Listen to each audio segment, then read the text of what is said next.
Hey yo, what's up everyone? It's your boy CrispPurpose back at it again with another Gems of War Tower Invasion video for you guys. So we are in the undead kingdom of Kitar for this week, and we are running a tower invasion that's focused on monster troops. This is going to be an interesting tower invasion event. And of course, there is a new PvP season. I think it's called the PvP Season of Honor, man. We have two new immortals, one new mythic troop. Along with that, we have a new legendary troop as well. And of course, since this is a Kitar week, we also have Pharaoh Khafro available in event keys. So if you can, go ahead and try and get a copy of that very powerful mythic troop. There's a lot of great teams out there for PvP, and we're going to be taking a look at PvP as well and what's available in PvP shop and all that stuff. But before, we want to pay attention to the event captain for this tower invasion event, the Horusite champion. That's going to be the troop that you need to have in your team to earn ×2 score, and it will be dealing ×2 magic for this tower invasion event. So ensure that you have this in your team, locked and ready when you are doing your battles to get the most points. So in this video, we're going to be showcasing about two teams. One team is going to be for the tower invasion, one solid team that I think players can really use for this invasion event, and of course, a team for the Underspire for Kitar. And then at the end, we're going to be taking a look at the PvP shop, the PvP season overall, and see what's available there and if it's worth getting. The teams are going to be following up right after this. And here is my team for the Tower Invasion event. So Bog Strider, one of my favorite generator troops, is going to be at the top of this team. This is an elemental monster. We all know it with a 8 mana cost of green. Spell is Bog Slime. He destroys gems just like Thrall, or like Angry Mob, or like Merilith, or like Bork 3000, or like Thrall. This is one of my favorite troops. Along with that, he will entangle a random enemy every single time you cast that spell. He also has that bark skin, 33% skull damage reduction for the final trait. And second trait is Tangle. It will inflict Entangle when doing skull damage. Really, really cool troop to have up front on your team, especially in the earlier battles. Then I have once again the Ruben Macaque on this one. This is great for dealing true damage and just moving the board around.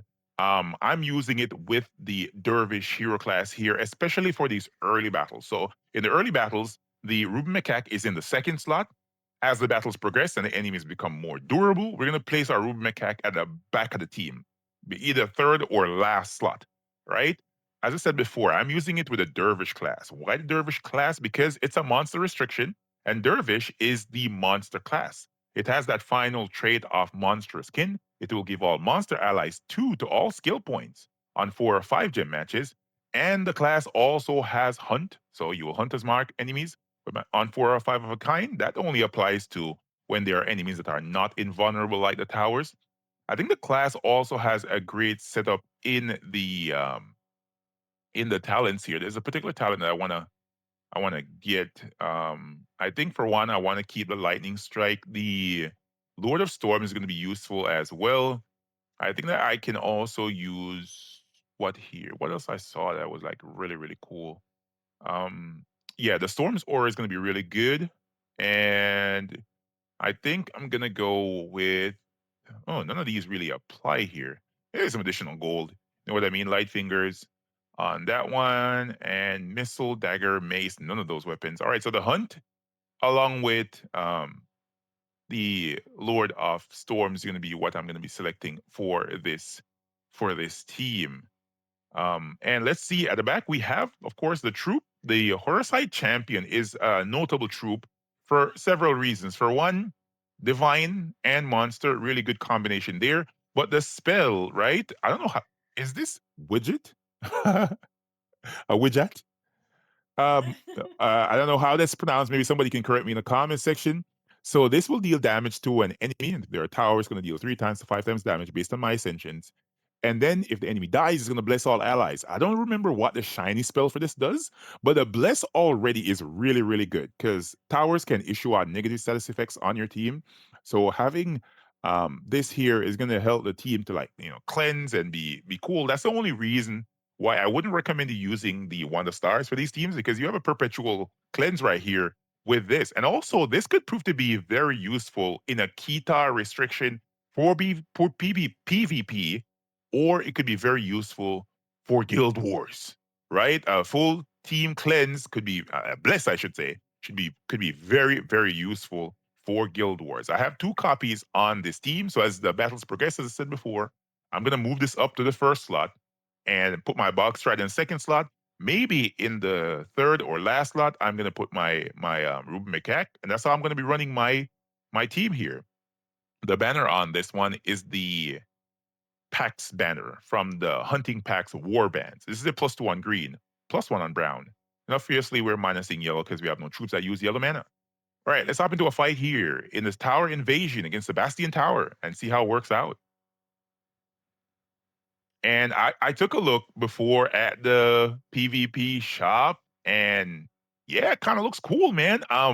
There's one troop that just looks very much like Immortal Glacia, right? And I'm excited about that one. But as you can see, as I was talking here, we blew through this fight. It was very, very easy, very smooth, very, very fast.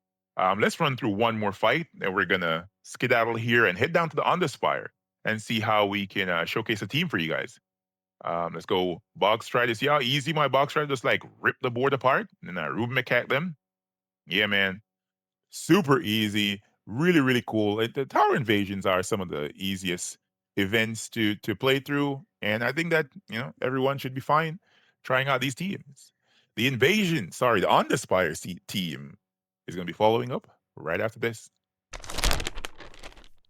And this is going to be my Underspire team, at least for the lower levels of the Underspire for this week, I should say. So Dustbringer is going to be on this one. This is the one of the weaker million gold. I'm sorry, a million souls, I should say, weapons. Like Dawnbringer and the like. But it can be used in some of the earlier battles here for the Underspire. Deals damage to all enemies boosted by purple allies and enemies. Deathmark all enemies, and if you have 13 or more brown gems, it gains more magic. I'm using it with the Titan hero class. You guys know my usual setup for Titan, so I have the impact set, Stone Circle, Storms, or Rock Solid Lightning Strike, Fortitude, and I have a 20% start from an annual on this one. And I have 3 copies of my Firo Kafru. If you have only 2 copies of Firo Kafru, go right ahead. Use it. It will still work out very, very, very nice for you. But let's hop into a fight here and showcase to you guys what I can do for this Underspire. Very, very easy team to deal with here. If you're just doing your free battles, you might find it very easy just to blow through every single fight here. And of course, you can use this along with the 20% start and use your Elementalist class. I think you'll be able to blow through this very easily with the Elementalist class because you're going to be stunning, freezing, entangling, burning these enemies as you explode those gems with your Pharaoh Kafru. As you guys can see, it's very, very simple and easy. Of course, if you want to go into the deeper battles now, let's make an adjustment to the team real quick. All right, so my go-to for this is going to be um, the Keeper of Souls. Keeper of Souls is going to be really, really OP for this because the Keeper of Souls is, of course, able to target any gem, converting them into skulls with his Soul Strike spell. You can use him alongside Rothamon if you guys want to, but I think that for the purpose of how I want to construct this team, I'm going to use one Keeper of Souls right there. Then for the weapon, I think that a new addition here, the Blade of the Guardian. This is the weapon from the Tower Invasion. Is going to be really good on this team. Why? The weapon gives attack and life to all monster allies. If you want to, you can switch your class um, to the monster class and allow you just to gain a lot of attack with this weapon and you just go ahead and just skull everybody into dust, right? So you're going to keep on using the Keeper of Souls. You're going to keep on using, you're going to switch the class, I should say. You're going to switch the class. You're going to go with Dervish, right? Right? You're going to go with Dervish, and that's how it's going to be. You're going to keep your setup for Dervish just the same. As you can see, you have Hunt set, and you should be doing great with this, right? Let's see if I can run through a fight here and showcase to you guys how I would use this team. So as you can see, two Fear Caphros, one Keeper of Souls, along with the um the blade of the Guardian. Of course, I should say about the weapon as well. It's one of the cool things about this weapon, right? The weapon has dust in the weapon upgrade that creates a dust storm whenever you cast the weapon. So right there, you're gonna have basically a perpetual storm with a continuous explosion from your times two Fear Caphro. Really OP um combination here. I think that it will work well for some players that might not have everything, but they might have gotten lucky and gotten a an additional Fear Caphra. Even if you have one Fear Caphra, I think you'll be doing fine. All right, so right here, as you guys can see, let's go ahead and match these gems. We want to get. You can use your what's his name. You can use your Keeper of Souls whenever you want to. Um, but I would just love to cast the weapon, get it powered up. As you guys can see, I have a lot of attack, and let's just watch the board bounce around. And I get my Keeper of Souls spell ready again, and I can just pick a gem and just wreck them. Right? This is going to be really good in some deep battles when the enemy has a lot of stats, but once you can Hunter's Mark them, and once you can give yourself more attack, you should be able to make easy work of any team. And I should say any team in this Underspire for this week. A really good weapon. I'm kind of surprised. Usually the tower invasion weapons are a different type, right? Like they explode a particular gem, gain a status effect, or maybe just deal some weird type of damage, but this is actually not bad. Giving attack and life will allow your troop in the first slot to survive. Along with that, if you have a Barry and Brown class, it works even better. But this only gives attack and life to monster allies, right? And it bless. It will bless yourself, right? So even if you have all a team full of monsters, this could be pretty OP. Not joking. This could be pretty. This could be pretty good. I might look into some more teams with this, but yeah, that's it for the Underspire team. Let's take a look at PvP right after this. Okay, so we are starting off a brand new PvP season this week. The PvP season of Honor, it's called. Let's see here. Right there, PvP Season of Honor, and this is the featured immortal right here, Zachariel. Zachariel, is that Zachariel? Zachariel, Immortal Zachariel, right? That is the new immortal spell. Is Honor's Call, dealing heavy, um, heavy splash damage to three random enemies, boosted by barrier gems. And if it's used in Adania, it's going to deal double damage. So yeah, this is an immortal for Adania. Pretty cool troop art as well. This is a Swords Edge immortal troop. The final trait, Daybreak, converting a purple gem to a barrier gem when my turn begins. It's okay. Nothing so special. The troop has a 40% skull damage reduction though, so that's not bad. That's actually pretty cool. As you guys can see, there's plenty of copies of his Immortal Souls in the season pass. So if you guys want to go for it, I would encourage you to go for it, man. It's pretty cool. Nice to have. I'm definitely I already have it, so that's basically it for me. But I think some of the best things for this new um Immortal troop are in the PvP shop. I should say about this new PvP season, right? So for one, um, Seratiel, I don't know why they name these troops so weird. Divine Mystic, 24 mana cost, not bad. Deals damage to all enemies, magic plus 3 damage to all enemies. Boosted by blessed allies and enemies, then convert all purple gems to angel gems. Not bad. Converting all purple gems to angel gems could be good. If the enemy doesn't have an exploder on their team, you could destroy them, bless your entire team, or you try to bless your entire team if you can destroy those gems. Um, what I should say, this could be a cool combination troop with some other options, right? Because it will explode a angel gem when my turn begins. That would be cool if somehow angel gems were already on the board. So, for example, if there is a PvP restriction that has angel gems as the gem mechanic for that restriction, Seratiel is the troop to use, right? Because right there, you could just exploding a angel gem. And exploding a gem will give you mana. Separate and apart from giving you mana, it will also bless a random ally. So that might be something for the Dark Alliance to consider because that's the only alliance um that really structures how PvP looks, right? This might be something that they might want to focus on, man. So there's a restriction with Angel Gems. Pick that so we can use Seratiel to explode a random gem. Maybe players might consider that in some instances in comparison to T'Chaka, but I think that majority of players are going to want to use T'Chaka no matter what. Once it's divine, they want to use T'Chaka. You know what I mean? Um, Raquel. This is the legendary option here. Dispel an enemy, then deals magic plus 2 damage, magic plus 2 true damage to them, boosted by barrier gems.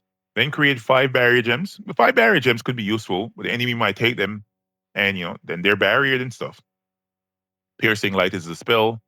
Traits are Divine Shield, Holy Armor, and Radiant Vanguard. 3 life and armor to all divine allies. Only divines, not everybody.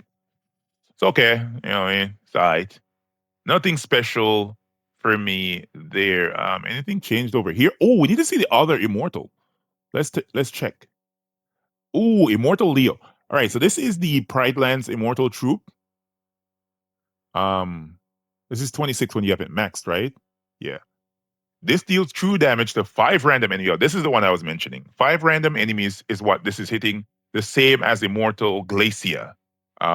Then, if it's used in the Bay of Stars, it will deal double damage, and it will destroy gems in an X shape. That might be pretty cool. Destroying gems in an X shape could be very useful. But it will be slower than Immortal Glacia. But more board control is always welcome. Always welcome. The final trait for this troop is where I think that it could be really cool, right? The Celestial Eclipse. 50% chance to create a Umbral Star when my turn begins. A singular Umbral Star. So Umbral Star explodes horizontal and vertical, right? So up and then across. But if you're targeting an X shape, you know what could be pretty cool? You could use the spell to target down the Umbral Star, and you have like a full star explosion because you'll get the explosion from what's it called? A celestial? Is that what it's called? A celestial star? No, elemental star. Sorry, I'm mixing up. So it's called an element. So elemental stars explode in an X shape, right? Umbral stars explode in a T shape, I should say, right? So if you have this troop, it's a full star explosion. You'll do the X, then you'll do the T if you target down that Umbral star. So yeah, this might be one of the best immortals added to the game since Immortal Glacia. This is the immortal I want to get. I'm gonna make a video about this one. The other one, yeah, maybe here or there. I might think about it, but I'm definitely gonna make a video about this one, man. Hopefully, guys and gals found this video helpful and informative. If you did, remember to smash that like button, comment to let me know what you guys think, and I'll catch y'all next one. Peace.